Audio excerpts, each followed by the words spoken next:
Well, welcome, friends, to a special edition of the Gospel Underground podcast. My name is Jesse Fury, your host, and Reed Monahan is actually out of town, coming back from a week-long class at Southern Seminary, where he is, I think he was taking a class, although he could teach the classes there. I hope you're listening, Reed. And listen, this is a special podcast because we have a special guest. I have a special guest here in the studio. Now, the Gospel Underground is a podcast where we are trying to live in the borderland between the gospel and culture, and really try to help the church think well about how to be the church, and also really invite other people who are looking in and wondering, what's the church about? What's the gospel about? Help them to see. And my special guest today is my friend, Dr. Rhys Bezzant. Hi, Rhys. G'day. It's good to be with you. Good day. So let's get this out of the way, Rhys. You're from Australia. Correct. Yes. Rhys teaches at Ridley College in Melbourne, Australia. You serve as the Dean of Missional Leadership. That is right. Which, what does that mean? What do you do? Yeah, so I teach classes in history mainly, and I have also some co-curricular responsibilities. So I form folk who want to be in full-time ministry, but they don't want to go overseas, and they don't want to be regular pastors in churches. So a lot of students who want to be campus workers or international student workers or Bible translators, youth workers, children's workers, or something like that, my particular responsibility is to train them for missional leadership. Excellent. Now, before you got your PhD, before you became a professional academic and trainer of other missional leaders, you served for years as a campus minister. Yes, I worked on campus for the Australian equivalent of InterVarsity, and then I was a pastor in Anglican churches for 7 years as well. Yeah, you were explaining this to me. Now you're a canon. You're a canon for a cathedral. I'm a big shot. That's correct. correct. So what is that? I'm asking for a friend. What is a canon? So in any church, there's a board of governance somehow, whether it's a Baptist church, Presbyterian for church. For us, that's just Jesus. Okay, well, in this case... Like a layer down? A layer down, right? So Jesus has messengers. That's the way it works. Okay. And those folk in a cathedral who are on a board of governance are called canons, and the board of governance itself is called a chapter. So I'm a canon on a chapter, which for most people means an elder on the session or an elder on the board of directors. Okay. And what kind of... So describe the cathedral. What kind of cathedral so it seats a couple of thousand people. It's the first church in Melbourne where I teach and live. Okay. And it has, on Sundays, probably 1,500 people from all over the world who join in worship there. And being that you're Australian, I assume this is a Hillsong church? It is not a Hillsong church. So it has a kind of a regular pattern of worship shape. Okay, so it's an Anglican cathedral. Correct. And you are a Jonathan Edwards scholar. Yes. Are you the best? I like to think so. So I like hearing that. Yeah, so you're the top. Well, we're going to go with that because you're probably the only Jonathan Edwards scholar listening. Well, you're not. There might be others listening. There's no rule against that. Yeah. No, I take it back. There's dozens, probably dozens listening right now. You're the best. You're the top dog, according to you, which is good enough for me.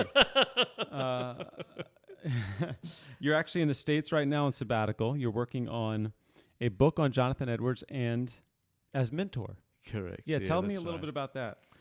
So for the longest time, people have assumed that Edwards was a bad pastor because he was sacked from his church after having worked there for 23 years. But actually, I think he was an excellent mentor despite his reputation. And he did a brilliant job of training up the next generation of leaders for the church. So what I'm trying to do is work out how he did that, why he did that, what his theology was that supported his mentoring ministry, and look a little at how those he mentored ended up influencing the early Republic and Christian ministry there. Excellent. Look forward to that. That's going to be published by Oxford, as well as your most recent book was also an Oxford book. Jonathan Edwards in the Church, yes. Jonathan Edwards in the Church, Published excellent by book. OUP. you're also working a book on 10 great Anglicans. Yes, that's in the back of my mind. Oh, okay. C.S. Lewis will be one of them. That's good. You know, we've been joking some about how little you read. As an Anglican, you're a canon. Yes. And yet you don't read much C.S. Lewis. Yes, I don't. You might be able to explain why that is. I think you're just a sinner. No, I don't know why you don't read much Lewis. Well, his language has seemed to me to be quite old-fashioned and quaint, but I might have to get beyond that. Yeah. He wrote a great little introduction to Athanasius. That I have read. You've read that. I have read, where he argues that sometimes reading the old guys is not as hard as you think it's going to be. Yeah, perhaps even though he may sound old-fashioned and quaint. Oh, I think this is turning around against me. We'll move on. When we first began kicking around the idea of doing this, of doing a podcast, while you're in the States, you've been visiting. We've had a blast. Been able to take you all over Roanoke and the New River Valley, Floyd, and we were kicking around the idea of doing a podcast. And I think it was you that broached the idea of talking about lament. And so this will be a short podcast, something that hopefully will be a helpful resource as we have many pastors and future pastors listening in, and really helpful resource for anyone. And so we wanted to talk some about lament in the church and how the church really ought to be the place where lament is happening and can happen. As a matter of fact, as we were kicking this idea around, I was sitting in a classroom in the fall at Southeastern Baptist Theological Seminary, and this woman was sharing her story. She's a little bit older, maybe in her 50s, 60s, not old, but she's been around the church for quite a while. And she was sharing. We went around the class. We each shared some of our story, and we got on the topic of liturgy in the church. And at a Baptist seminary, that's a strange word for some. For some, it wasn't. And one of the things that she said really stuck with me. She said that when she was going through a really, really difficult time, she had a lot of loss in her life. She was depressed and really struggling for.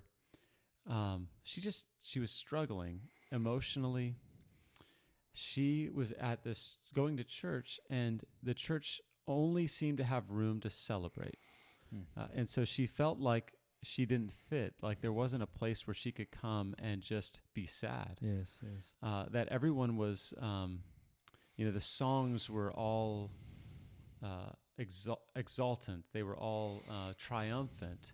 The preaching was very celebratory, and yet here she was thinking, where can I go to bring my experience where I feel like I feel sad. I'm lamenting the loss of things, and so I love the idea of talking about this a little bit. Why have you been thinking about this topic of lament in the church? Well, the scriptures give me the prompt, that is, of the Psalms, over a third are Psalms of lament, though you might define them or categorize them in slightly different ways.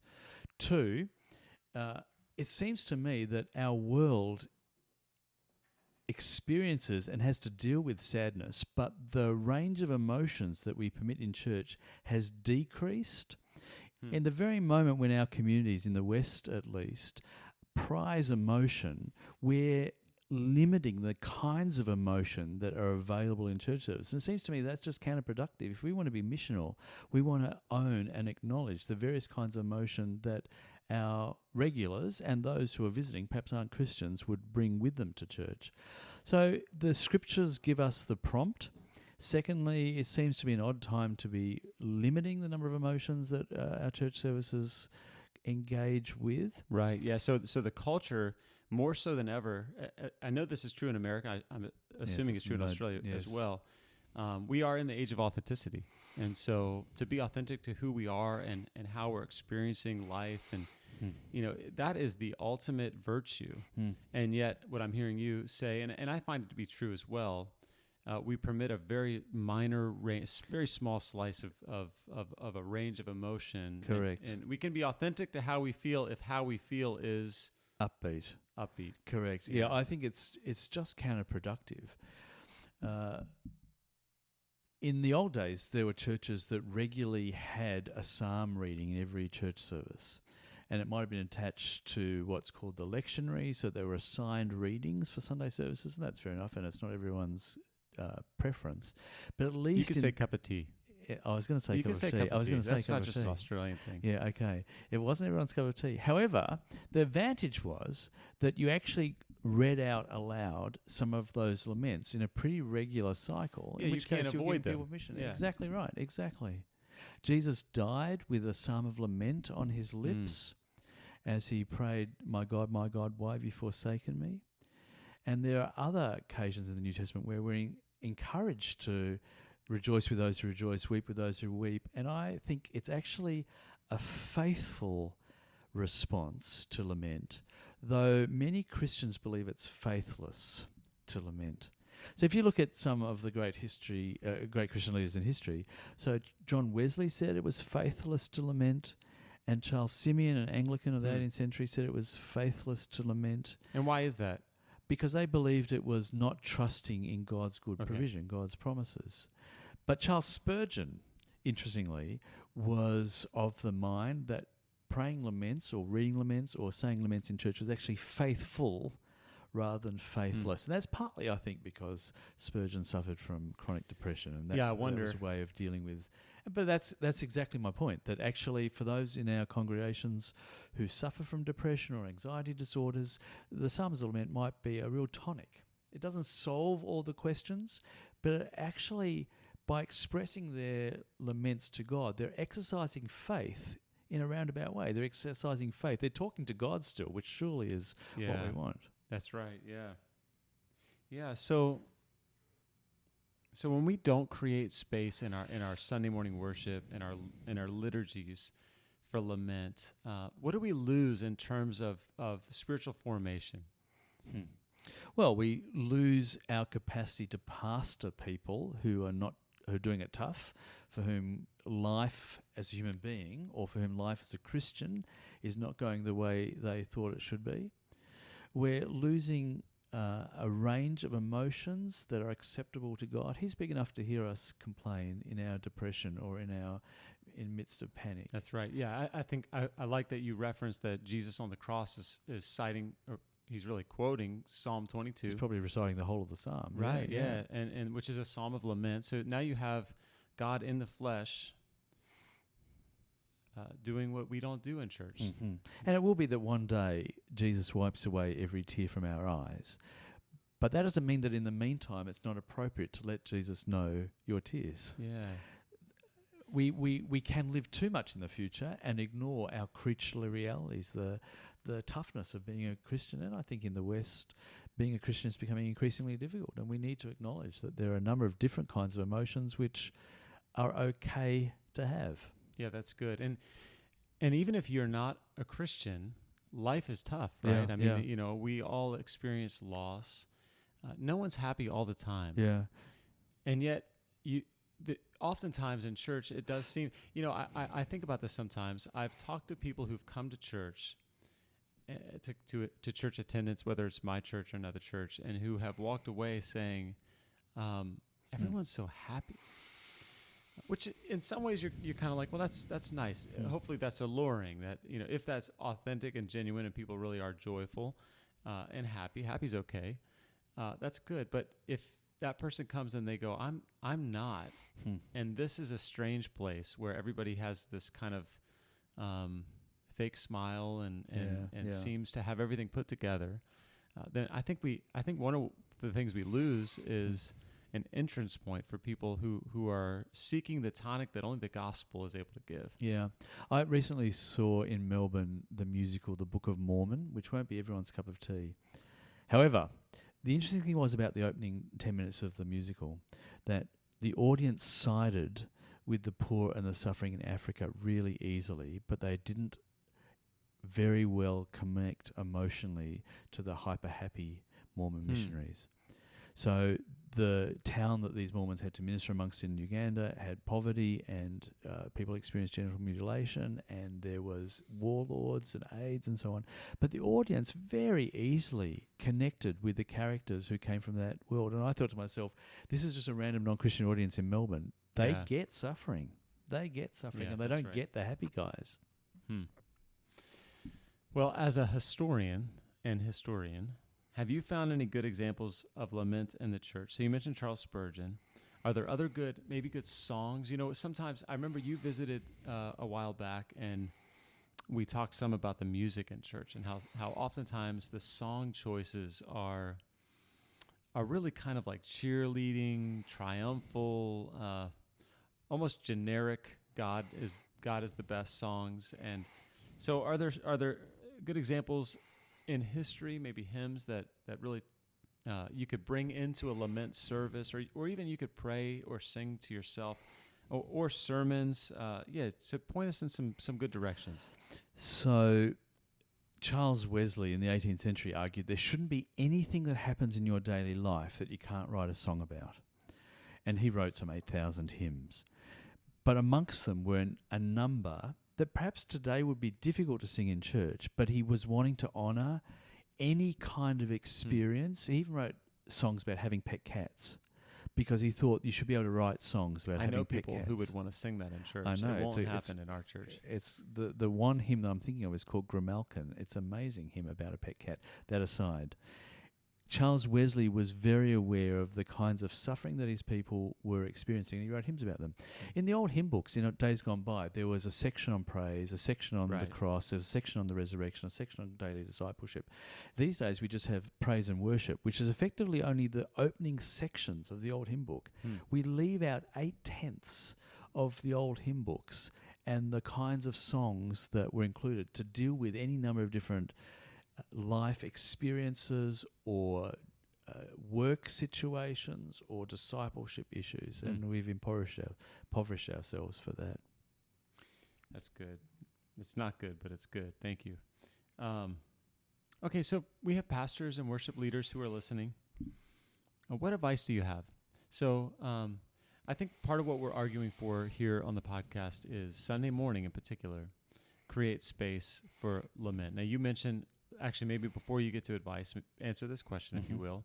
You mentioned that you preached recently in a lament service in the church in which you worship in New Haven while you're here on sabbatical. Tell us a little bit about that. So Trinity Baptist Church in New Haven, Connecticut has their classic carol service 2 weeks before Christmas, but 1 week before Christmas they have a service called the Longest Night. I suppose that week is the shortest day of the year, the winter solstice. They got me to preach, and I preached on Psalm 77. But the idea was that there'd be people at Christmas time who are particularly sad because someone in the past 12 months has died, or they wish there were someone with them who's now in a different country or kind of can't be with them at Christmas, or there might be something more seriously depressing about their life circumstances. And I thought it was a wonderful idea to get people into church to hear the scriptures read and taught, and to sing songs of longing. So there are a lot of Christmas songs or songs that come from Advent, the season before Christmas, that deal with Christians longing for the day when the Saviour would appear. Yeah. And those songs are perfectly appropriate to sing in anticipation of Christmas, but also reflecting perhaps a less jubilant frame of mind. There are plenty of things we can do in Sunday morning services. One thing I did when I was a pastor of a church was, in the intercessions, the prayer time in the service, to leave copies of newspapers in each row. And when we got to the time in the service for prayers, ask people in their seats to turn up something that really made them sad in the newspaper, and to pray about that country or that person or that issue, to build a bridge between what is sometimes a very sad world and actually our intercessions, our regular prayer time in church. On that same service, we pared back the music, so there wasn't a full band, it was just one acoustic guitar. We wanted to pull back the amplitude and the sound and make it a little bit more reflective. And in this service I preached at Trinity Baptist Church before Christmas, we did the sermon in 2 parts. So we kind of acknowledged that Psalm 77 at least has in its first half some more frustration about the way God wasn't answering prayer. And the second half where there was a little bit more expectation of God's activity, though it remarkably ends with the people passing through the Red Sea and coming to the Promised Land, though the psalmist writes, though we could not see God's footsteps.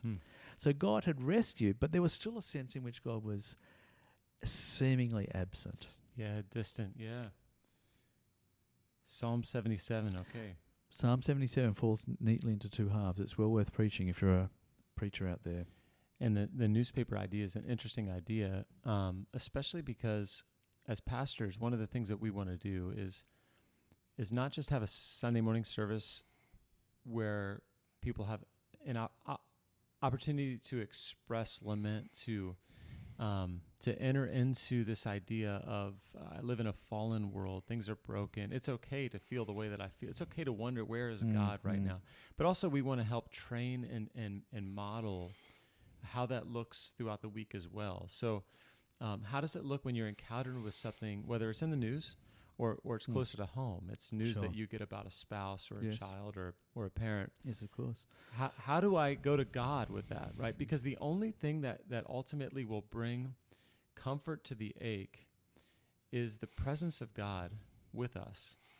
And yet, if we don't know how to go to Him with our aches, then we miss out on opportunities. Correct. Oh, I think a Sunday service should be in small form what you're expecting people to live and do every day of the week. So you model there how to pray, how to repent, how to confess, how to rejoice. Now, the times I've done lament services, both at the theological college where I teach or in kind of parish churches, has often led people to say, oh, I wasn't really with you this morning. I didn't come to church sad. I wasn't feeling sad. It was a bit weird for me. But my response, of course, is, yeah, but that's how it is every week for people who are sad coming to church that's really happy. And we're only asking you to lament once in a while. Sure.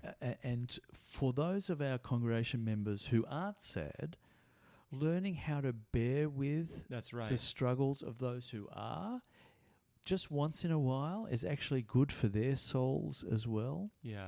What we did as well, we had the welcome team on those occasions when we've had a lament service out on the street and greeting people kind of warmly, as you'd want to in arriving at church, but asking people then to enter church more quietly than they'd normally do, so that when they actually arrive in the building, it's a different emotional space. Now, we could perhaps do it not in Australia, we can do it out in the street, but you couldn't do it as a Christmas service in Connecticut. That would just be too cold. But nonetheless, you have to think about not just the content of the service, but the shape of the whole experience. Yeah, the aesthetics, the even the tone, the subtext. We do once a year. It's one of my favorite. It's a very sad service because it's a service of lament. Once a year we do a Good Friday service, very similar to that. So even in preparation, the week before, we remind people our Good Friday service is a somber service. It's a service where we will end the night without celebrating. Most Sunday mornings, we want to give the full range of the gospel. So we're going to work our way from, we want people to have space to lament, but we also want people to have space to say, well, Jesus is risen. But on Good Friday, we don't. We just don't say, resolve. Yeah, we want to go into the weekend with that sense of this loss. is bad loss. Yeah. And it's a really difficult service. So the service is darker, it's more scaled back. We're singing laments, psalms, and songs. We're reading through the story right up to the crucifixion, where there are even really kind of palpable. One of the things that this affected me greatly. It's even affecting me now thinking about it. I do the reading, one of the reading parts for the service, and when Jesus is nailed to the cross. Whoever's doing the reading or whoever's close to the steel actually hammers steel with a hammer 3 times each time we mention it. And it just strikes you, like in the chest, you just feel it. You think, if I were there, I would be hearing this. Yes. And then we end with silence. Yes. And we actually ask people to leave without talking. So normally you in church and you want to talk about what you want to do next, or Of course. pleasantries, and we end with silence, and you just leave. And now the fun thing about, well, not the powerful thing about this is then when we all come back on Sunday morning and we celebrate, he's risen. Yes. It's just there's a new feel to it, a new power to it, and so.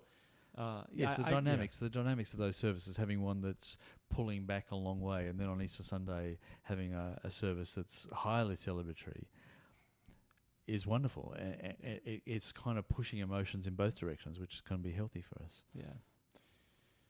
Yeah. You mentioned something to me as we were talking about lament and spending time in the lament psalms, and I wonder if I could draw this out of you. You mentioned that by speaking it out. You remember what you said? Say it for us again, Rhys.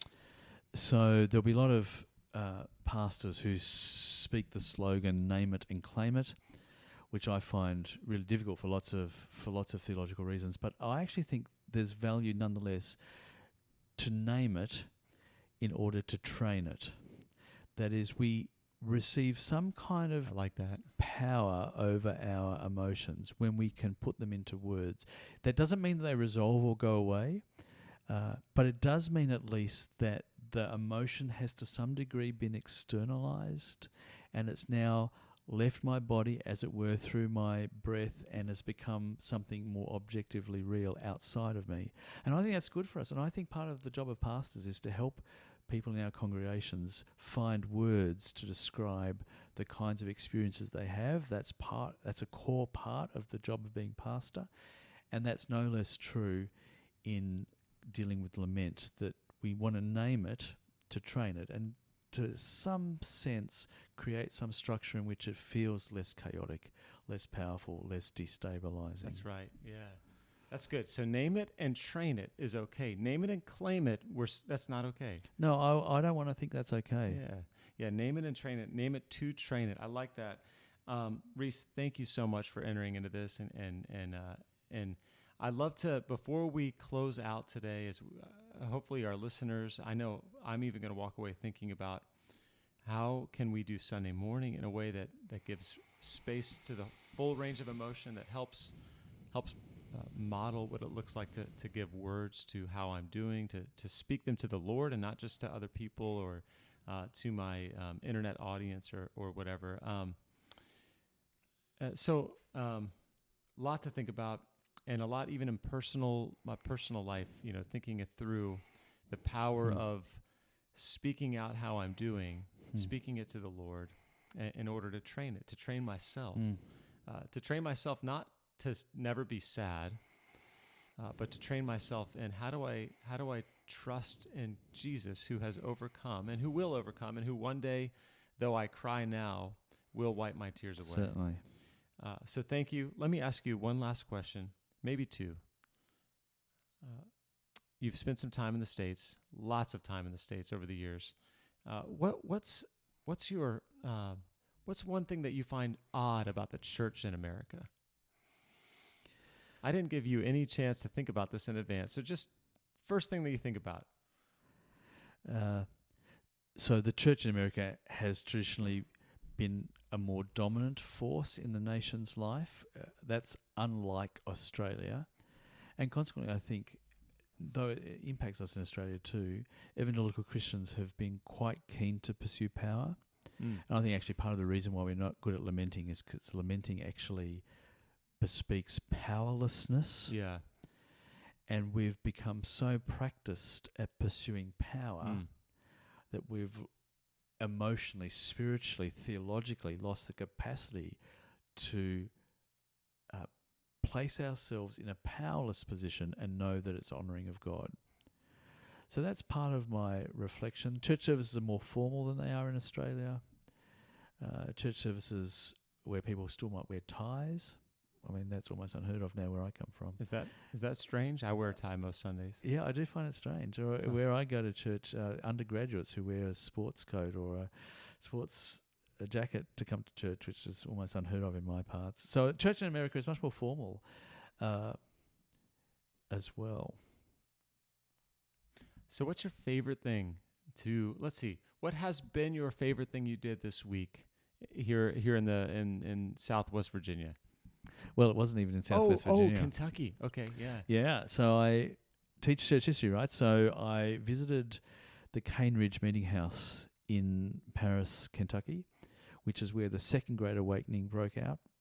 And I had an absolutely magnificent day speaking to the curator and learning a little bit about not only Kentucky history, antebellum history, but also the uniqueness of the revival that came from there. That was just magnificent. And you stayed with a gentleman. Can you tell me a little bit about him? So I stayed in a bed and breakfast place in Paris, or in Stoner Creek, actually, just outside of Paris. Stoner Creek, named after a German, apparently, whose name was Steiner, but the locals didn't find his name so easy to pronounce. His name, at least he introduced himself to me as Captain Pat. Captain Pat. Hey, Captain Pat, if you're listening out there. Captain Pat should be listening. In fact, I might email him to suggest he listens in. And shout out to Captain Pat. Yeah, it's a great B&B. He gave me a tour of Paris, and I met the mayor, and I met the local priest, and I met a distiller who has an MDiv from Asbury. Yes, the Masters of Divinity distiller. That's the one. In Bourbon Masters County. Of Distilling. That's good. Okay, thanks again, Rhys. Thank you for spending time with us here tonight. Thank you for giving us a lot to think about when it comes to lament and giving our emotions words, speaking the Psalms, spending time in the Word. Thank you for your time with us. It's quite a pleasure. Thanks. And you listeners out there, thank you for listening. Thanks again to Sugar and the High Lows and their song, letting us license their song, See It For Yourself. Again, if you have questions, comments, feedback, info@gospelunderground.org. Hit us up at info@gospelunderground.org. We will be back soon. Reed and I will be in the Shed Quarters, Power of Change Shed Quarters soon. As always, the Gospel Underground is a joint project between the Bonhoeffer House and Power of Change. We'll talk to you soon. Be listening.